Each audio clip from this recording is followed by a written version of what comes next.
Welcome to another episode of Managing Expectations. My name is Victor, and I'm an American here in Stockholm. And today I'm going to be talking about the Lydmar Hotel, which is in Stockholm city center. The location of this hotel couldn't be any better. You have a view of Gamla stan and a view of the King's Palace just across the water. So the hotel also has a nice restaurant, and I would describe the interior of that restaurant as going to a friend's place who has both expensive and nice taste. You can also sit on the patio, which is really good in the summer since you do have that view of Gamla stan and the King's Palace. But if it's too busy, you can go up to the terrace in the restaurant, which is tucked kind of in the back, where you can order the same food from the restaurant to the terrace. And I think that's really nice in the summer because it can get quite warm on the patio since you have direct sunlight.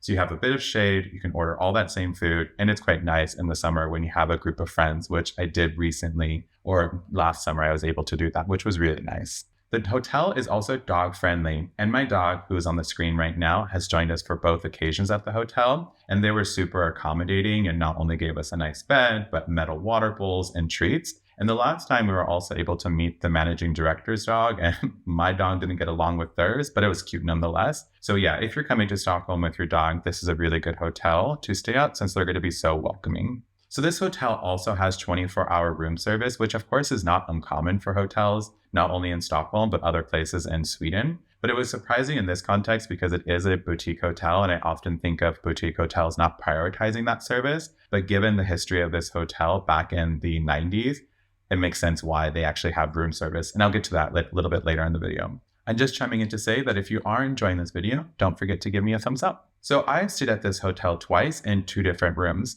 The first time I stayed was in a standard room, and the second time was in a junior suite, and we had a fantastic sofa, armchairs, a really big bed, and then a bathroom that had all of the amenities like nice shampoos and conditioners and lotions that you would expect for a luxury hotel.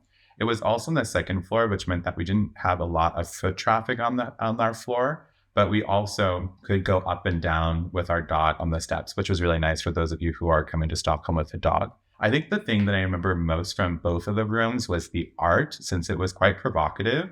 And I think the hotel itself, given its history, which I'll talk about in a minute, makes sense as to why I still remember the art on the walls. So I'd love to tell you a little bit about the hotel itself. It got started in 1993 in Stockholm's Östermalm neighborhood. And in researching for this video, I came across one article that claimed it was the first boutique hotel in Stockholm. And usually a boutique hotel means that it has less than 100 rooms and has some sort of services or amenities that's meant for its clientele. And in the case of the Lydmar, its focus was really art and music, where they regularly had events for music and art exhibitions. And when I think about the rooms I've stayed in, they certainly have delivered on harkening back to the early days of the Lydmar Hotel with the art, since I do remember the art in the rooms that I actually stayed in. The hotel closed in 2006, and it was met by a lot of protests because it had become a part of the nightlife in Stockholm. But those folks who protested didn't have to wait long because it opened up again in 2008 in Blasieholmen, which is a part of Stockholm city center, which is next to the Grand Hotel and is opposite the King's Palace in Gamla stan.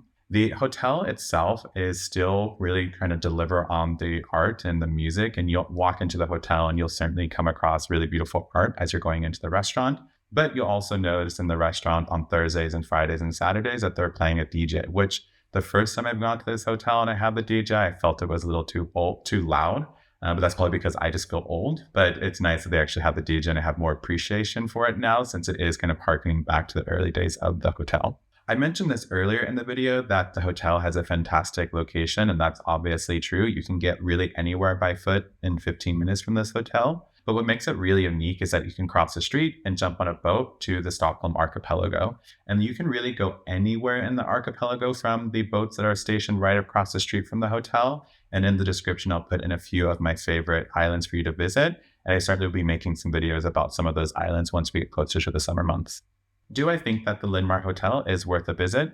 Absolutely. I think this is a really good visit for those of you who haven't been to Stockholm before, because when you stay at this hotel, you're going to have the fantastic view of Stockholm that you will literally have seen on postcards, but it's also really centrally located and you can walk anywhere from Stockholm. If you've been to Stockholm a couple times before, I would say this is certainly a good hotel to stay at, but there are other hotels in Stockholm in the greater city that I think are really unique, and I'll link to a video I did on another one of those hotels in Stockholm in the description to this video. But yeah, definitely worth your time. Really, really great hotel, and I can highly recommend staying there. And with that, thank you so much for watching this video of managing expectations. Don't forget to like and or subscribe.